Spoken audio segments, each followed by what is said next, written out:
TCI is brought to you by Spendthrift Stallion Malibu Moon, AP Indy's leading son and sire of 2013 Kentucky Derby winner, Orb.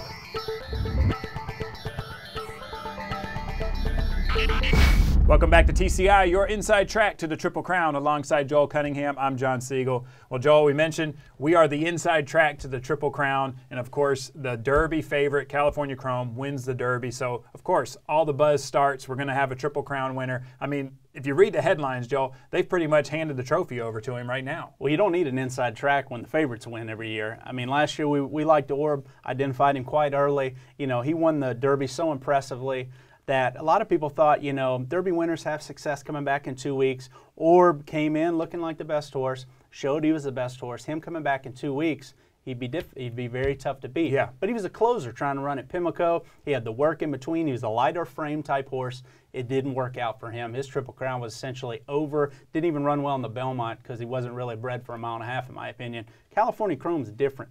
He's been so dominant to this point, John, coming in as the favorite. For him to win the Derby, now coming back, he's a horse that has a lot more physical stature than Orb does. He's a speed horse, which is going to work at Pimlico. He makes a lot more sense there, but does he make sense in the Belmont Stakes? Well, I like what Art Sherman's doing, too. You know, you mentioned Orb. He had a pretty quick breeze in between the Derby and the Preakness, if you remember. Yep. Might have emptied him out just a little bit.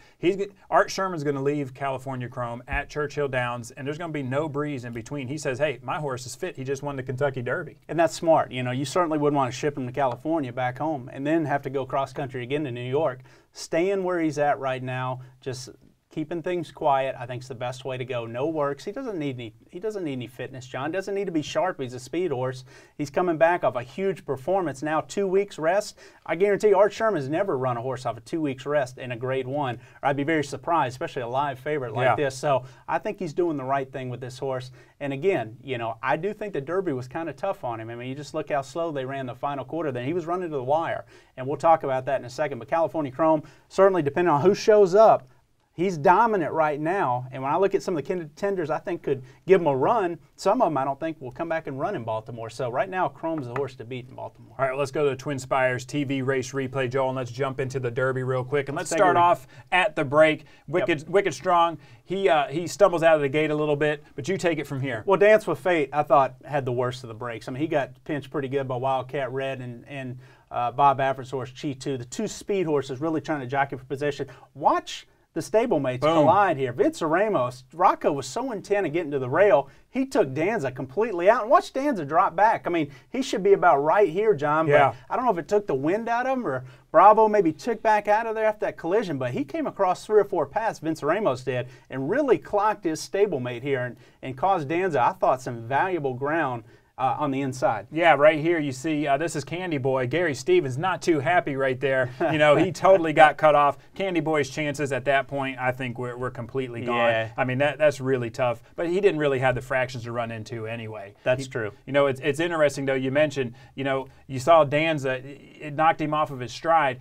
Joel, he's already scrubbing on him. I mean, he's got a long way to go. Yeah, and I think Bravo must have sensed the slow pace here, and truthfully so. I mean, you see 47-1, and they always go the first quarter pretty fast because everybody wants position the first turn. So that 23 seconds is just to get position, but really that internal half mile is what's key in the Derby. 47-1, a 24-1 second quarter, and then every quarter after that got progressively slower to the end, and that is always a sign for a slow pace, especially over a fast track to where you have a favorite that's sitting up on that slow pace with not a straw in his path, California Chrome. You know, Intense Holiday, I got to mention, the horse never got in, 6 wide the entire time. I mean, that is tough to do in the Derby, but you look here, you got California Chrome. Joey's in the catbird seat, a perfect trip. You know, I know he's the favorite, but man, that is just a beautiful trip for him, and with the pace like you were talking about, you know, I think he was poised to win for sure. And Samrat was in a good spot to go with him. He just wasn't good enough. California Chrome puts him away here, and you see right here, Metal Count, who's grinding away. I don't think Metal Count was going to win. He could have potentially run 4th in here because he's a grinder. But Danza, I thought if Joe Bravo just waited a little bit along the inside, he would have gotten through. Instead, he gets nervous, waits for horses to go by him, swings out 3 wide, gets in certainly Metal Count's path there,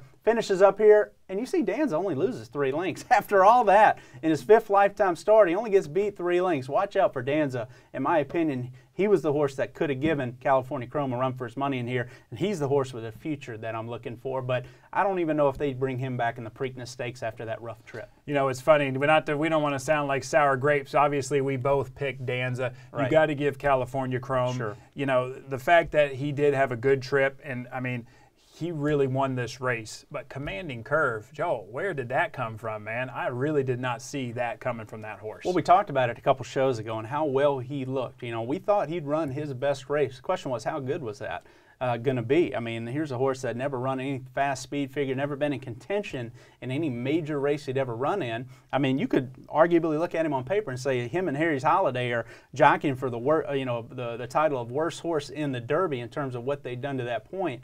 But I tell you what, he loved a mile and a quarter, and boy, he turned it on. He had an eye-grabbing move with those yellow silks on the turn. Sean Bridgman brought him, closing into a slow pace, and he ran that last half mile faster than anybody, John. I mean, of course, they came home in 26-1. Not a very impressive final quarter there. He was the only one really flying at the end. Had to be impressed with Commanding Curve and what maybe his future may be. You know, we're going to start really diving into the Preakness Stakes, but just real quick before I let you go, who do you see in that field? How's that field sizing up? I know that Strong Mandate is going to miss the race. We'll see him, maybe later in the summer in Saratoga, but who do you see in the race so far? Well, I think Bob Affer's going to run Bayer, and a horse that he wanted to run the Derby. The Derby trial horse that was taken down that day, but Baffert thinks it's probably his best 3-year-old. I'm not so sure he can get the distance, but he is a speed horse, which makes it intriguing. Things get wacky in the Preakness, and he carves a fast pace in there trying to outfoot California Chrome. Does it set it up for horses like Kid Cruz, an interesting long shot local horse, even though Pimlico doesn't favor closers? And what's up with Social Inclusion? I mean, a horse that we've liked, scratches from the Sir Bear with a foot bruise. Will he be ready to run in Pimlico or not? Probably doesn't sound too good for him, and the fact that he has a foot bruise 2 weeks before the Preakness Stakes, but he's obviously a quality horse that can give California Chrome a run. All right, thank you, Joel. It's been fun following the Kentucky Derby, that's for sure. Man. And thank you guys for watching. Like we said, make sure you come back next week. We'll really start digging into the Preakness Stakes.